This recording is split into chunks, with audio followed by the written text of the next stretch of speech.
YouTube, my name is Mesa Sean, and welcome back to another Destiny 2 Season of the Worthy news video. Alright folks, we're going to wrap up some stuff that I did not cover in this morning's news video. If you did not catch that, I will link and annotate it on screen.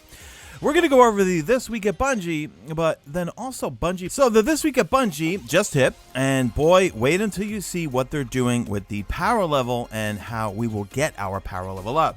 I'll give you the punchline now. It is going over 1,000. Real quick, if you want to share some Trials clips over on Twitter, make sure to use the hashtag TrialsReturns. And I think Bungie is going to do some retweeting or sharing of them, but they saw a number of folks over on Twitter sharing their favorite Destiny 1 Trials clip, so just do that. But let's get into this whole power gains thing, and this is pretty interesting. The power level grind is indeed back. So in a nutshell, we've got the Trials of Osiris, we've got the Legendary Lost Sectors, and the Grandmaster Nightfalls. So here's what they have to say from the dev team. We are raising the cap for gear drops 40 points. That's right, folks, 40 points. Power gear will now drop up to 1,000 power, with pinnacle drops going up to 1,010 power. The soft cap has also been effectively raised 50 points. Gear drops from nearly all sources will continue to be upgrades until 950 power, and powerful reward sources will not be required to progress to 950. We're looking to present an element of gear progression available each season, as well as prepare underlying systems for future updates, like the forthcoming one for legendary weapons mentioned in Luke Smith's Director's Cut Weapons Forever section. Remember, some weapons will be retiring or they'll have a shelf life of like about 15 months. We're also looking to make some quality of life updates in the Pinnacle band. Starting with update 2.8.1, and that will come mid-season, we'll be upgrading some existing powerful rewards to pinnacle rewards. These are the weekly Crucible, Strike, and Gambit challenges, as well as the weekly Clan Engram. With this change, we want to increase the total number of pinnacle power sources in the game. Thank God, Bungie. Broaden the pinnacle drop access, as well as increase the pools of items that can drop in a pinnacle band. Now they go on to say slot imbalances can also affect pinnacle progression. We say a lot imbalance because this could be explained as those times you have a chess piece drop from pinnacle sources a few times in a row. We've been looking at player feedback for some time and are investigating a few approaches to the problem space. We're looking to have an update on that at a later date. Until then, we hope the additional sources will help you on your climb. What do you think about this, guys? I am really happy with this because with the just mild tier 1, tier 2, tier 3, I mean, there was really barely any sources for Pinnacle, so I'm very happy about this. What do you think, guys? Let me know in the comment section. They continue with, Trials is just around the corner, and we wanted to address the artifact power problem as quickly as we could. As Luke Smith said last week, our short-term fix is to disable the artifact's power bonus while in Trials and Iron Banner. Unfortunately, Season of the Worthy has already been released for certification, so we won't be able to disable the artifact's power for the first Trials weekend. We will have a fix in-house to disable it and are testing it this week and hope to deploy it on Tuesday, March 17th. We really wish we could have gotten to it at launch before the weekend, but we also expect the first Trials weekend to be one impacted by the artifact the least. Players will have much less time to increase their artifact power, so the majority will be close to each other outside of Pinnacle drop. So we'll have to see what that first weekend's going to be like. Let me know in the comment section if you have all three of your characters fully maxed out with 12,000 XP bounties, 6,000 XP bounties. I mean, for me right now, I just have one character with a whole bunch of 12 and 6,000 XP bounties saved up, but let me know in the comment section. All right, they continue with this. Our long-term plan is to enable a power cap for Trials and Iron Banner, and we're investigating the work required for this. This will roll out no earlier than midway through the Season of the Worthy, but we don't have a firm date yet. We'll make sure to communicate it when we do. We also plan to look at the damage curves for power-enabled PvP modes to determine what, if any, adjustments should be made. Assuming we discover it's necessary, the timeline for the change is still to be determined. With both changes, we plan to provide more detailed write-ups before they go live. explaining the details of this change and the design philosophy behind why we are making these decisions. Just for clarity, I'll echo Luke Smith's statement from last week. We're going to disable the artifact power bonus in Trials and Iron Banner until we can implement a new power cap system for those playlists. I hope you all enjoy Season of the Worthy, and may your run to the Lighthouse be swift and merciless. Next up, we have an Eververse update, and you can see some armor on screen right now. So first off, Bright Engrams. In Season of the Worthy, Bright Engrams will no longer be available for purchase from the Eververse store, and they mention that in the director's cut. And they say here, quote, "We want players to know what's coming or what something will cost before they buy it. Bright Engrams don't live up to that principle, so we will no longer be selling them on the Eververse store, though they will still appear on the free track of the season pass." So this season, we're continuing to focus our efforts on direct purchasing through the Eververse store. So they're going to have a daily rotation of returning items, and here's what they say. In the place of Bright Engrams, a new module will become available on the Eververse store starting in Season of the Worthy.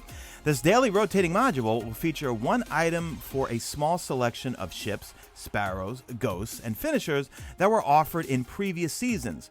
These items will be available for purchase directly for silver and at a discount from the original price. Aside from these changes, there aren't any other major shifts coming from Eververse.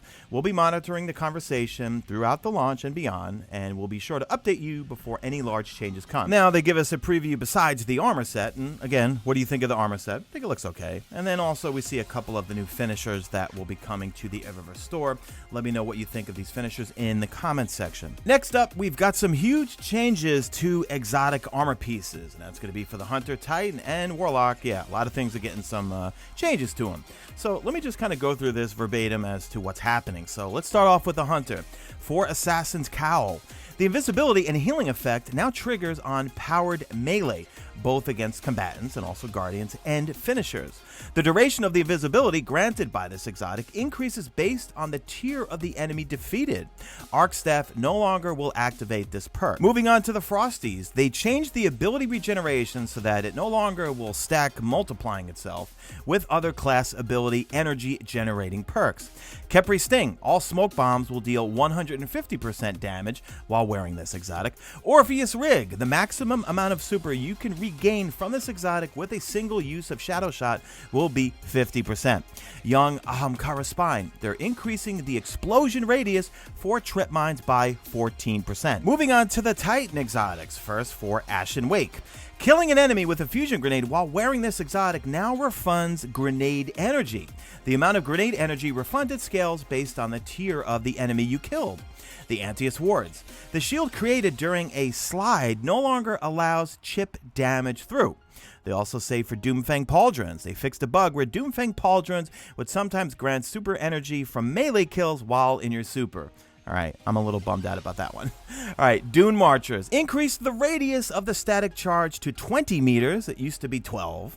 For the Mark 44 stand-asides, reduce the delay from the start of sprinting until the overshield comes in to 0.5 seconds, down from 1.25. The good old one-eyed mask. The target marking from this exotic has been replaced with target highlighting, eliminating the ability to detect targets through walls. No longer provides a damage bonus when defeating your marked target. Restored the previous overshield granted by defeating your marked target, which now has a duration of 6 seconds, down from 8. I don't know. What do you guys think of those changes to the good old one-eyed mask? Lastly, the Severance Enclosure. The explosion now triggers on powered melee, both against combatants and guardians and finishers. The radius and damage of the explosion created by this exotic increases based on the tier of the enemy defeated. Moving on to the Warlock, we have the Apotheosis Veil. This exotic is now guaranteed to drop with a minimum of plus 16 to intellect. We have the Controverse Hold. Reduce the damage reduction granted by this exotic to 20%, and it was up at 40%. The Sanguine Alchemy. Sanguine Alchemy has received a complete redesign. Its new perk, Blood Magic, allows the wearer to pause the countdown timer of any rift they are standing in by getting weapon kills, extending the rift's duration. All right, I'm going to start using that thing again in PvP, I think. That's a good exotic now. Ophidian Aspects now increases the lunge range of all Warlock melees, even if the ability is on cooldown. And I'm cool with that because that's one of my favorite exotics in the game. Verity's Brow. All right, this one I've not worn in a long time because all it did was give you grenade energy. Well, here we go. The buff provided by this exotic now increases your grenade energy by 10% per stack. The buff to allies' grenade recharge rates now kicks in when you cast your grenade. The exotic now provides a buff text notification indicating how many allies are currently benefiting from your increased grenade recharge. All right, not bad. Now we have some big changes to investments. So let's talk about legendary engrams.